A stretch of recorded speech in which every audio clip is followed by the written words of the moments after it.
ಇನ್ನು ರೈತನಿಗೆ ಅಪಮಾನ ಮಾಡಿದಂತಹ ಜಿಟಿ ಮಾಲ್ಗೆ ಬೀಗ ಜಡಿಯಲಾಗಿದೆ. ದುರಹಂಕಾರ ತೋರಿದ್ದ ಪ್ರತಿಷ್ಠಿತ ಜಿಟಿ ಮಾಲ್ಗೆ ಕಡೆಗೂ ಬಿತ್ತು ಬೀಗ.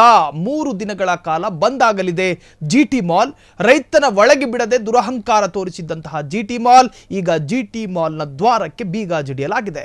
ಪಂಚೆ ಉಟ್ಟು ಬಂದಿದ್ದಾರೆ ಎಂದು ಒಳಗೆ ಬಿಟ್ಟಿರಲಿಲ್ಲ ಸಿಬ್ಬಂದಿ. ಈಗ ಪಂಚೆ ಉಡುವ ಸಿಎಂ ಸಿದ್ದರಾಮಯ್ಯ ಸರ್ಕಾರದ ಮಹತ್ವದ ನಿರ್ಧಾರ. ಇದು ಜಿಟಿ ಮಾಲ್ಗೆ ಕೊನೆಗೂ ಬಿತ್ತು ಬೀಗ. ಬೆಂಗಳೂರಿನ ಪ್ರತಿಷ್ಠಿತ ಜಿಟಿ ಮಾಲ್ಗೆ ಬಿತ್ತು ದೊಡ್ಡ ಬೀಗ. ಇನ್ನು ಓಪನ್ ಆಗೋದಿಲ್ಲ. 3 ದಿನಗಳ ಕಾಲ ಬಂದ್ ಆಗಲಿದೆ ಜಿಟಿ ಮಾಲ್. ಪಂಚೆ ಉಟ್ಕೋ ಬಂದ್ರೆ ಬಾಗ್ಲಿಂದನೇ ಕಳಿಸ್ತೀರಾ? ರೈತರಿಗೆ ಅಪಮಾನ ಮಾಡಿದ ವಿಚಾರಕ್ಕೆ ಸಂಬಂಧಪಟ್ಟ ಹಾಗೆ ಜಿಟಿ ಮಾಲ್ನ ಬಾಗಿಲಿಗೆ ಬೀಗ ಹಾಕಲಾಗಿದೆ. ಮಾಲ್ಗೆ ಬೀಗ ಜಡಿದ ಸರ್ಕಾರ, ಜೊತೆಗೆ 3 ದಿನ ಮಾಲ್ಗೆ ಬೀಗ ಹಾಕಲಾಗುವುದು.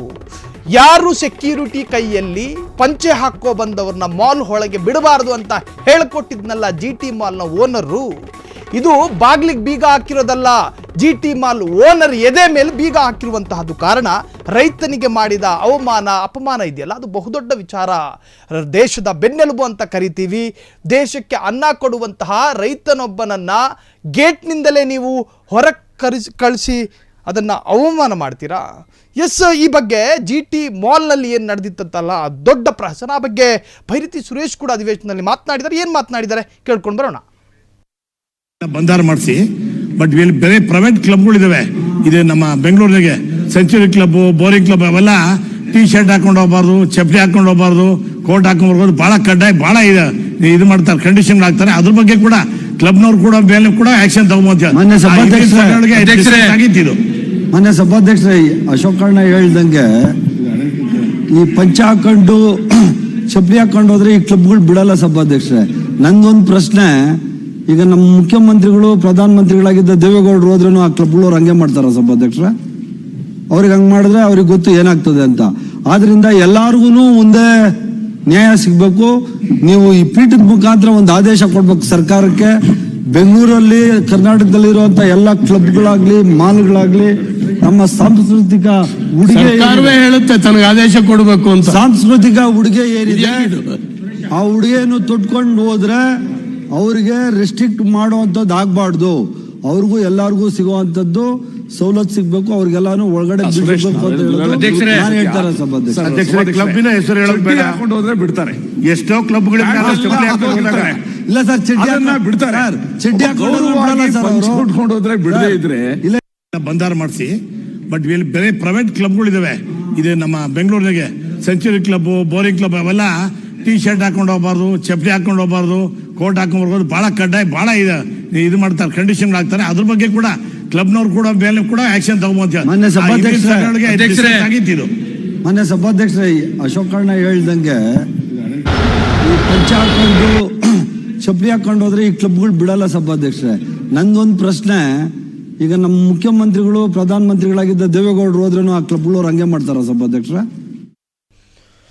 ಎಸ್, ಅಧಿವೇಶನದ ಹೊತ್ತಲ್ಲೂ ಕೂಡ ಜಿಟಿ ಮಾಲ್ ಬಗ್ಗೆ ಚರ್ಚೆ ಮಾಡಲಾಯಿತು. ಅದರಲ್ಲೂ ಸಚಿವ ಭೈರತಿ ಸುರೇಶ್ ಅವರು ಕೂಡ ಸಭಾಧ್ಯಕ್ಷರಿಗೆ ಒಂದು ಮನವಿಯನ್ನು ಮಾಡಿಕೊಂಡ್ರು. ಸರ್ಕಾರಕ್ಕೊಂದು ಮನವಿಯನ್ನು ಕೊಟ್ಟು ಬಿಡಿ, ರಾಜ್ಯದ ಯಾವ ಮಾಲ್ಗಳಲ್ಲಿಯೂ ಕೂಡ ಉಡುಗೆ ತೊಡುಗೆಗಳನ್ನು ನಿರ್ಬಂಧಿಸುವಂತಹದ್ದು, ಪಂಚೆ ಉಟ್ಕೊಂಡೇ ಬರಬೇಕು, ಚಡ್ಡಿ ಹಾಕ್ಕೊಂಡೇ ಬರಬೇಕು, ಟಿ ಶರ್ಟ್ ಧರಿಸ್ಕೊಂಡೇ ಬರಬೇಕು.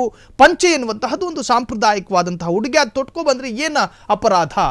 ಒಂದು ಸಭಾಪತಿಗಳು ಕೂಡ ಸರ್ಕಾರಕ್ಕೆ ಮನವರಿಕೆಯನ್ನು ಮಾಡಬೇಕು. ಯಾವ ಕ್ಲಬ್ಗಳಲ್ಲಿ, ಯಾವ ಮಾಲ್ಗಳಲ್ಲಿ, ಯಾವ ಪಬ್ಗಳಲ್ಲಿ ಈ ತರಹದ್ದೇ ಉಡುಗೆ ಎನ್ನುವಂಥ ನಿರ್ಬಂಧಕ್ಕೆ, ಹಠಕ್ಕೆ ಯಾರು ಬೀಳಬಾರ್ದು ಎನ್ನುವಂಥ ಅರ್ಥದಲ್ಲಿ ಅಧಿವೇಶನದಲ್ಲೂ ಕೂಡ ಚರ್ಚೆಯಾಯಿತು. ಜಿಟಿ ಮಾಲ್ನ ಈ ಒಂದು ನಡೆ ಇತ್ತಲ್ಲ, ಅದು ಕನ್ನಡಿಗರನ್ನೂ ಕೂಡ ರೊಚ್ಚಿಗೇಳಿಸ್ತು, ರೈತರನ್ನು ಕೂಡ ರೊಚ್ಚಿಗೇಳಿಸ್ತು, ರಾಜ್ಯದ ಎಲ್ಲ ನಾಗರಿಕರನ್ನು ಕೂಡ ಭುಗಿಲೇಳುವಂತೆ ಮಾಡ್ತು ಜಿಟಿ ಮಾಲ್ ಎನ್ನುವಂಥದ್ದು. ಆ ಮಾಲಿಗೆ ಬರುವಂಥ ಸಾಕಷ್ಟು ಜನ ಏನಿದ್ದಾರೋ ಅಶ್ಲೀಲವಾದಂತಹ ಅಥವಾ ಪಾಶ್ಚಿಮಾತ್ಯ ಸಂಸ್ಕಾರದ ಬಟ್ಟೆಗಳನ್ನು ಧರಿಸುವಾಗ ಯಾರೂ ಕೂಡ ತಡೆಯೋದಿಲ್ಲ. ಆದರೆ ರೈತನೊಬ್ಬ, ನಮ್ಮ ರಾಜ್ಯದ, ನಮ್ಮ ಮಣ್ಣಿನ ಮಗ, ಅವನು ಮಣ್ಣಿನ ಮಗ ತಂದೆಯನ್ನು ಸಿನಿಮಾಗೆ ಕರ್ಕೊಂಡು ಹೋಗುವಂಥ ಸಂದರ್ಭದಲ್ಲಿ ಮಾಲ್ಗೆ ಹೋಗ್ತಾರೆ. ಆ ಸಂದರ್ಭದಲ್ಲಿ ಆ ಮನುಷ್ಯನನ್ನು ತಡಿತಾನೆ ಅನ್ನೋದಾದರೆ ಇದು ಯಾವ ತರಹದ ಒಂದು ಅಹಂಕಾರ ಎನ್ನುವಂತಹದ್ದು ಬಹಳಷ್ಟು ಚರ್ಚೆಯಾಯಿತು. ಅಧಿವೇಶನದಲ್ಲೂ ಕೂಡ ಸಚಿವ ಭೈರತಿ ಸುರೇಶ್ ಕೂಡ ಈ ಬಗ್ಗೆ ಮಾತನಾಡಿದ್ರು.